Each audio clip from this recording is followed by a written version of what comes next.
इकडे प्रकाश आंबेडकर यांची आज अपक्ष उमेदवार विशाल पाटील यांच्यासाठी जाहीर सभा मिरजेमध्ये पार पडणार आहे।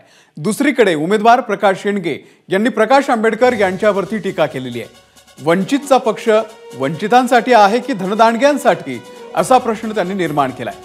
प्रतीक पाटील प्रकाश आंबेडकरांना भेटले आणि एका तासात असं काय घडलं की त्यांनी विशाल पाटील आणि सुप्रिया सुळे यांना पाठिंबा दिला, असा सवाल देखील आता प्रकाश शेंडगे यांनी उपस्थित केलाय। प्रतीक पाटील एक धनदांडगे एक व्यक्तिमत्व पाटील समाजातील, ते आंबेडकरांना भेटतात काय आणि एका तासात असं काय घडतं की त्यांना पाठिंबा देण्याची वेळ त्यांच्यावरती येते।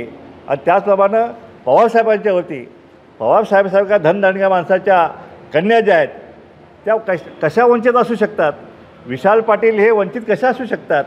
मग वंचितांचा पक्ष जो आहे तो वंचितांसाठी आहे की या धनदांडग्यांसाठी आहे, असा प्रश्न अनेक कार्यकर्ते मला विचारत आहेत। आपण माननीय प्रकाश आंबेडकर साहेबांना तुम्ही विचारा, त्यांनाच ते सांगू शकतील की त्यांना अशी काय अडचण निर्माण झाली की एका ओबीसी नेत्याचा पाठिंबा काढून, या मागासवर्गीय चळवळीतल्या एका नेत्याचा पाठिंबा काढून धनदांडग्या पाटील समाजाच्या नेत्यांना त्यांना पाठिंबा देण्याची वेळ आली। एबीपी माझा, उघडा डोळे बघा नीट।